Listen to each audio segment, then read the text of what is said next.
നമസ്കാരം, ന്യൂസ് കാർഡിലേക്ക് സ്വാഗതം. ഒരു ബസ്സുകാരനൊരു ബസ് വാങ്ങിയത് ഒരു അസൽ സംഭവമായെന്ന് ഏതോ സിനിമയിൽ ആരോ പാടിയതുപോലെ നമ്മുടെ സർക്കാർ വാങ്ങിയ നവകേരള ബസ്സിനെ പറ്റിയുള്ള വിവാദങ്ങളും ചർച്ചകളും പ്രതിഷേധങ്ങളും അവസാനിക്കുന്നില്ല എന്ന് മാത്രമല്ല, ദിവസേന പുതിയ വിവാദങ്ങൾ പൊട്ടി പുറപ്പെടുകയും ചെയ്യുന്നുണ്ട്. മുഖ്യമന്ത്രിക്കൊപ്പം തോക്കുമായി സഞ്ചരിക്കേണ്ട ഗൺമാൻ അകമ്പടി വാഹനത്തിൽ ഒളിപ്പിച്ച വടിയുമായി റോഡിലേക്ക് ഇറങ്ങി പ്രതിഷേധക്കാരുടെ തല തല്ലി തകർക്കാൻ തുടങ്ങിയതോടെ നവകേരള സദസ്സിനെ ചൊല്ലിയുള്ള വിവാദം പുതിയ തലത്തിലേക്ക് കടന്നിരിക്കുകയാണ്. ഗൺമാന്റെ പ്രവൃത്തിയെ കേരളം മുഴുവൻ കണ്ടെങ്കിലും അത് കാണാതെ പോയ ഒരാളുണ്ട്.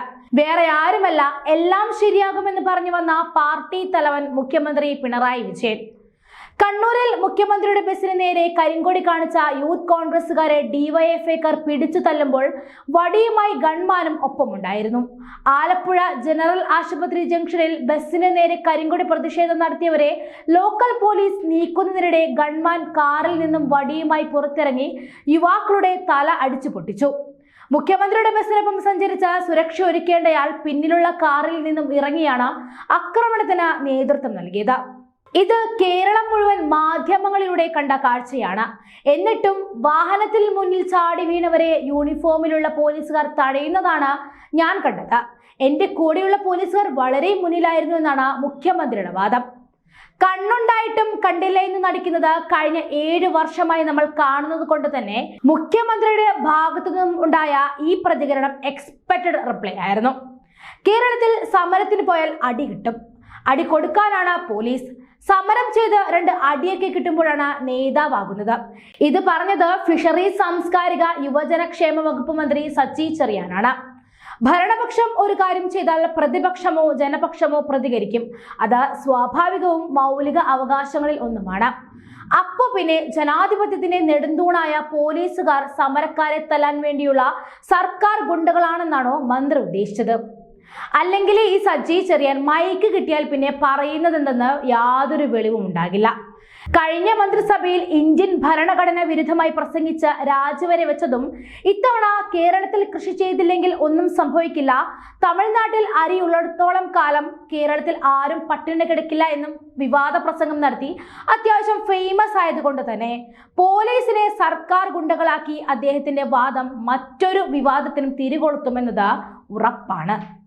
യുവജനക്ഷേമ വകുപ്പ് മന്ത്രി ആയതുകൊണ്ട് തന്നെ ചോദിക്കുക, നേതാക്കന്മാരും യുവജനങ്ങളിൽ പെടുന്നവരല്ലേ?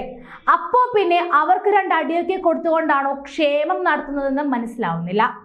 കണ്ണൂരിലും ആലപ്പുഴയിലും വാഹനത്തിൽ നിന്നും ഇറങ്ങി KSUക്കാരെ തല്ലാൻ മുന്നിൽ നിന്ന ഗൺമാൻ ഇടുക്കിയിൽ പത്ര ഫോട്ടോഗ്രാഫറുടെ കഴുത്തിന് പിടിച്ചിരുന്നു. ഇത് കണ്ട മുഖ്യമന്ത്രി ഒരു ചിരി ചിരിച്ചിട്ട് കടന്നുപോയി. ഈ ചിരിയെ കൊലച്ചിരി എന്നാണ് പ്രതിപക്ഷ നേതാവ് VD സതീശൻ വിശേഷിപ്പിച്ചത്. മുഖ്യമന്ത്രിക്കൊപ്പം സദാസമയം ഉണ്ടാവുക എന്നതാണ് ഗൺമാന്റെ ചുമതലയെന്നിരിക്കെ മുഖ്യമന്ത്രിയുടെ വാഹനം കടന്നു പോയി കഴിഞ്ഞ് എസ്കോർട്ട് വാഹനത്തിൽ നിന്നും റോഡിലേക്ക് ഇറങ്ങി പരാക്രമം കാണിക്കുന്നത് എല്ലാ ചട്ടവും ലംഘിച്ചാണ്. സന്ദീപ് ഉൾപ്പെടെയുള്ള എസ്കോർട്ട് ഡ്യൂട്ടിയിലുള്ള പോലീസുകാരും മർദ്ദിക്കാൻ ഒപ്പം കൂടി. പോലീസ് സാധാരണ ഉപയോഗിക്കുന്ന ലാത്തിയേക്കാൾ നീളമുള്ളതും കാറിൽ ഇരുന്ന് തന്നെ വീശിയടിക്കാൻ കഴിയുന്നതുമായിട്ടുള്ള ഒടിയാത്ത ദണ്ഡാണ് ഗൺമാൻ ഉപയോഗിച്ചത്.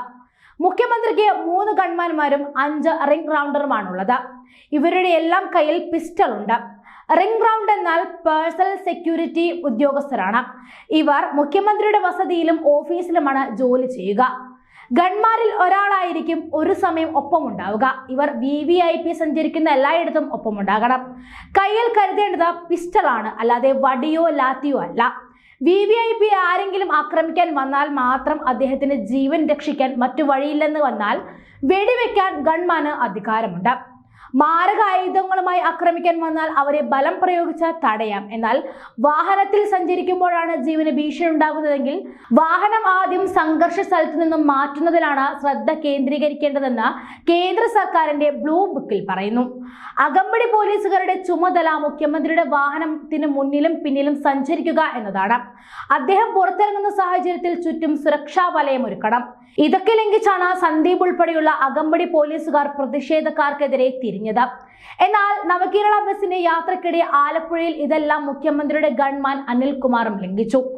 VVIP സുരക്ഷാ ചുമതല ഉറപ്പാക്കാൻ അദ്ദേഹത്തിനൊപ്പം സഞ്ചരിക്കേണ്ടതിന് പകരം പിന്നിൽ മറ്റൊരു വാഹനത്തിൽ സഞ്ചരിച്ചു.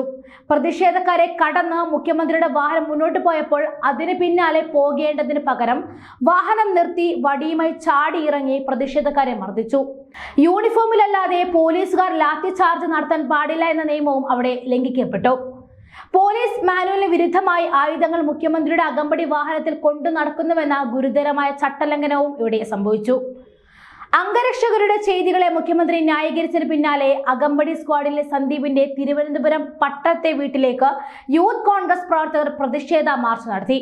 പോലീസുകാരെന്ന പേരിൽ മുഖ്യമന്ത്രി കൂടെ കൊണ്ടു നടക്കുന്ന ക്രിമിനലുകൾ ആക്രമണം തുടർന്നാൽ കോൺഗ്രസും രക്ഷാപ്രവർത്തനത്തിനിറങ്ങുമെന്ന് പ്രതിപക്ഷ നേതാവും മുന്നറിയിപ്പ് നൽകി. ഗൺമാൻ അനിൽകുമാറിന്റെയും സന്ദീപിന്റെയും വീടിന് സുരക്ഷ ഒരുക്കാൻ സിറ്റി പോലീസ് കമ്മീഷണർ നിർദ്ദേശിച്ചു. ഇതേസമയം യൂത്ത് കോൺഗ്രസുകാരെ വളഞ്ഞിട്ടടിച്ചതിന് വധശ്രമ കേസിൽ അറസ്റ്റിലായ ഡിവൈഎഫ്ഐക്കാർ ജാമ്യത്തിലിറങ്ങിയപ്പോൾ പരസ്യമായ സ്വീകരണം സംഘടിപ്പിച്ച CPM നയം വ്യക്തമാക്കി. നവകേരള സദസ്സിലേക്കുള്ള യാത്രക്കിടെ മുഖ്യമന്ത്രിക്ക് നേരെ കരിങ്കൊടി കാണിച്ച ഭിന്നശേഷിക്കാരനായ ഒരു യൂത്ത് കോൺഗ്രസ് സംസ്ഥാന സെക്രട്ടറിയെ ഡിവൈഎഫ്ഐ പ്രവർത്തകർ ചവിട്ടി. ഇരുകാലുകൾക്കും ചലനശേഷിയില്ലാത്ത അജയ് കണ്ടല്ലൂരിനെ പോലീസ് പിടിച്ചുകൊണ്ടുപോകുന്നതിനിടയ്ക്ക് ഓടിയെത്തിയായിരുന്നു ആക്രമണം. മുഖ്യമന്ത്രിയും മന്ത്രിമാരും സഞ്ചരിച്ച ബസ് കായംകുളം KSRTC സ്റ്റാൻഡിന് സമീപം എത്തിയപ്പോഴാണ് മുച്ചക്ര വാഹനത്തിലിരുന്ന് അജയ് കരിങ്കൊടി കാണിച്ചത്. പോലീസ് സംഘമെത്തി അജയ് അവിടെ നിന്നും പിടിച്ചുകൊണ്ടുപോയി. നവകേരള സദസ്സ് എന്ന് അച്ചടിച്ച വെള്ള ബനിയൻ അണിഞ്ഞ ഡിവൈഎഫ്ഐ സംഘം അപ്പോഴേക്കും ഓടിയെത്തി. ഒരു പ്രവർത്തകൻ പോലീസുകാരെ തള്ളിമാറ്റി അജയ് ആഞ്ഞു ചവിട്ടുകയായിരുന്നു. സംഭവത്തിൽ പോലീസ് കേസെടുത്തിട്ടുണ്ട്. അങ്ങനെ ഒരു ബസ് കാരണം തല്ല് കൊള്ളാൻ കുറെ പേരും തല്ലാൻ അതിലധികം പേരുമാണ് ഇപ്പോൾ ഉള്ളത്. ഇതിന്റെയൊക്കെ ഇടയിൽ കിടന്ന് വീർപ്പ് മുട്ടുന്ന ആളുകളാണ് പോലീസുകാർ. കാരണം അക്രമികളെയും പരാക്രമികളെയും ഒരുപോലെ നിയന്ത്രിക്കുക എന്നത് അവരുടെ മാത്രം ചുമതലയായി മാറിയിരിക്കുകയാണല്ലോ ഇപ്പോൾ.